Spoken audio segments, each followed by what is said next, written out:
Bonjour, monsieur.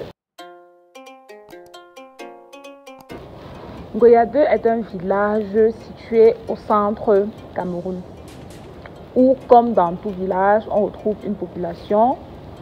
Bien que cette population soit acéphale, on a quand même un chef. Pas très respecté comme dans les autres localités, mais respecté quand même. Bon, le mode de vie est comme dans tout village. Chasse, pêche, cueillette. Auparavant, avec la modernisation, on a des choses qui avancent. On n'a plus seulement les populations Béchi, Eton et Ewondo, mais on a d'autres populations, Bamileke, Boulou et tout ce que vous connaissez. Pour la petite histoire, Ngoyade, les habitants de Ngoyade sont des Eton en particulier, qui ont beaucoup de respect pour la famille et également le chef de famille. Donc, dans les conceptions, on prévoyait un espace spécial pour la femme qui était sa cuisine, qu'on appelait Ba. Et l'homme avait également son espace qu'on appelait Nda. Donc, l'espace de la femme qui est appelé Ba ou Kassi. Donc, pour ce qui est de la répartition, comme je disais, les constructions étaient beaucoup plus harmonisées de telle sorte que l'homme avait son espace qui était appelé Nda et la femme avait son espace qui était appelé Kassi.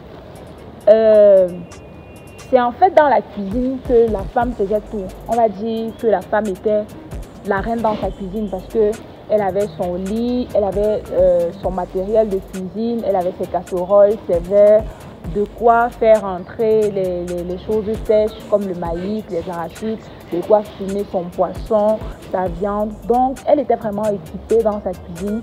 L'homme, par contre, dans son salon, avait un salon, un peu comme on le voit aujourd'hui, bien que pas très moderne, mais il en avait un. Et les pièces communes à tout le monde, sans exception, étaient les toilettes, qui étaient divisées de deux façons.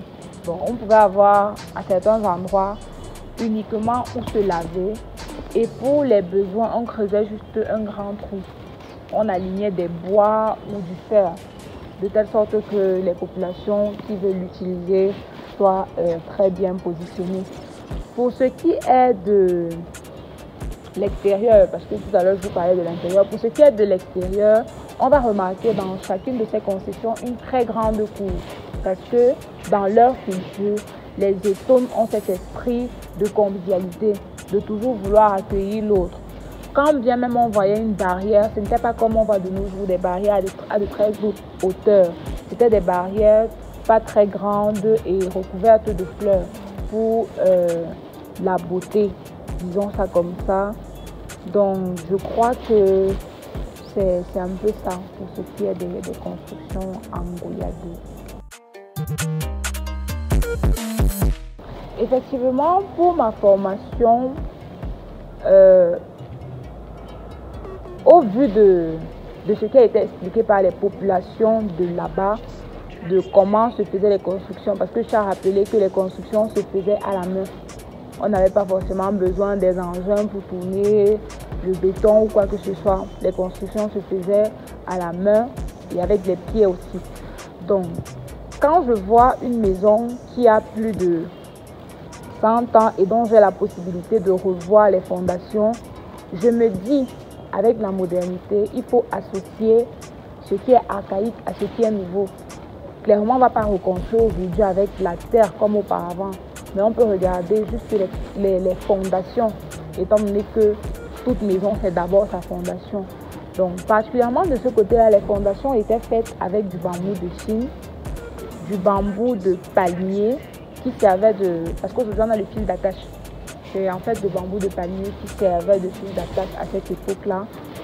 On utilisait également... Pardon, c'est les lianes plutôt qui servaient de fil d'attache à cette époque-là. Donc, on utilisait le bambou, les lianes pour faire la fondation et c'était assez solide. Donc, je pense que de ce côté-là, c'est la fondation qui m'a le plus marqué.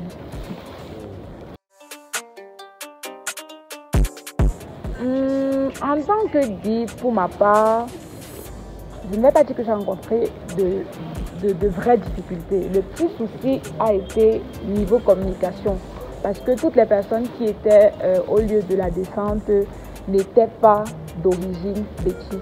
Ça fait que lorsqu'on communiquait, c'était lorsque les mamans ou alors les autochtones de là nous expliquaient des choses, à la fin, ce que le traducteur retransmettait n'était plus pareil. On perdait en fait le fond. On gardait le fond, pardon, mais la forme, c'était vraiment plus ça. Donc, le plus difficile a été niveau communication, parce que les personnes parlaient en langue locale. On va commencer par remercier Dieu Tout-Puissant, parce que sans lui, on ne serait pas arrivé là-bas dans de bonnes conditions.